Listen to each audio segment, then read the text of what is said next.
Halo, assalamualaikum. Balik lagi sama saya Adinda Juladi Putri, mahasiswi Teknik Mesin FT Untirta angkatan 2017. Kali ini saya bakal ngejelasin tentang refrigerasi. Nah, sebelumnya udah pada tahu belum refrigerasi itu apa? Jadi, refrigerasi itu adalah suatu sistem yang memungkinkan kita untuk mengkondisikan udara dalam suatu ruangan. Nah, misalnya kita pengen udara ini jadi suhunya berapa gitu, didinginin atau dipanasin. Nah, itu bisa, namanya itu sistem refrigerasi. Saya bakal ngejelasin sejarah perkembangan refrigerasi juga ya. Jadi pada awal mulanya orang-orang menggunakan es atau salju itu untuk mengawetkan makanan atau minuman. Terus pada tahun 1850 orang-orang mulai memakai mesin pendingin yang memakai bahan pendingin untuk prosesnya. Nah, awalnya tuh orang-orang pada pakai amonia, tapi karena amonia beracun, jadi orang-orang mencari lagi bahan apa yang kira-kira cocok untuk mendinginkan tapi nggak beracun, yaitu refrigeran yang sampai sekarang banyak macamnya dan berkembang.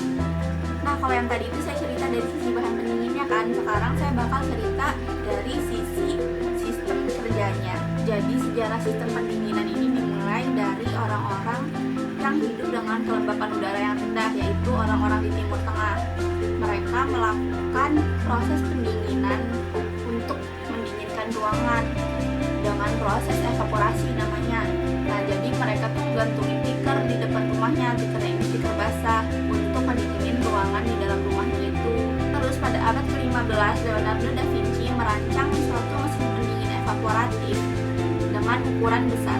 Nah, berawal dari sini akhirnya pada abad ke-17 itu mulai terjadi perkembangan teknik pendinginan secara ilmiah. Dari praktikum yang telah dilakukan di lab Resmas FT Untirta, kita mendapatkan gambaran bahwa suatu sistem refrigerasi itu terdiri dari satu siklus, yang dalam siklusnya itu terdiri dari 4 proses. Proses ini terjadi secara terus-menerus. Di dalam satu siklus itu kan terdapat 4 proses. Nah, 4 prosesnya ini terdiri dari kompresi, kondensasi, ekspansi, dan evaporasi. Terus untuk prinsipnya secara lengkap atau cara kerjanya secara lengkap bakal saya jelasin menggunakan bantuan diagram TS dan PH ya. Nah, jadi ini ya guys diagram TS dan diagram PH-nya. Kalau yang ini diagram TS. T sebelah sini, S sebelah sini. T itu temperatur, S itu entropi. Kalau ini diagram PH. P itu tekanan, H itu entalpi. Nah, saya di sini bakal ngejelasin yang dari diagram PH aja ya, karena kalau diagram PH udah dijelasin, diagram TS juga otomatis akan terjelaskan dengan sendirinya, karena sebenarnya ini prosesnya sama, siklusnya sama, cuma keadaannya aja yang menggambarkan berbeda itu. Ini menggambarkan keadaan P dan H-nya, ini menggambarkan keadaan T dan S-nya. Nah, proses pertama yang saya bakal jelasin ini proses kompresi. Proses ini terjadi di nomor 1 sampai nomor 2. Jadi refrigeran cair yang udah ngambil kalor dari suatu ruangan yang mau dikondisikan, itu kan bakal naikkan temperaturnya. Nah, refrigeran cair itu bakal berubah jadi uap jenuh.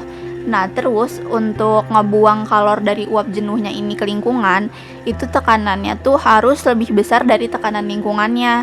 Makanya refrigeran yang udah berubah jadi uap jenuh ini dikompresikan dulu di kompresor. Proses ini berlangsung secara isentropik. Tekanan dan temperaturnya tuh meningkat. Terus yang kedua itu ada proses kondensasi. Refrigeran yang bertekanan tinggi yang udah dikompresi di kompresor ini masuk ke kondensor.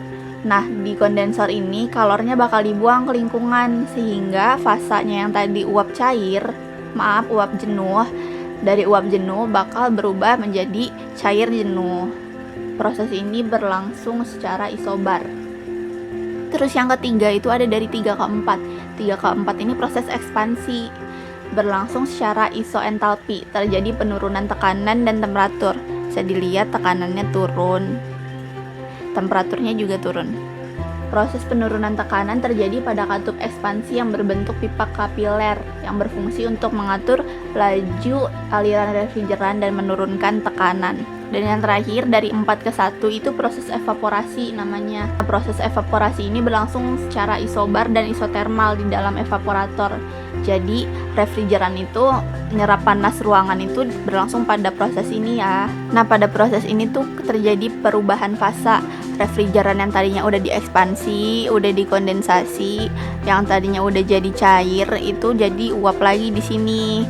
karena yaitu tadi refrigeran bakal nyerap kalor dari ruangan sehingga berubah fasanya jadi uap jenuh, tapi uap jenuhnya bertekanan rendah. Nah, habis nyerap kalor dalam suatu ruangan yang mau dikondisikan, refrigeran bakal masuk lagi ke kompresor, bakal dikompresi lagi, dinaikin lagi tekanan udaranya, terus bakal masuk lagi ke kondensor, bakal dibuang lagi kalornya ke lingkungan.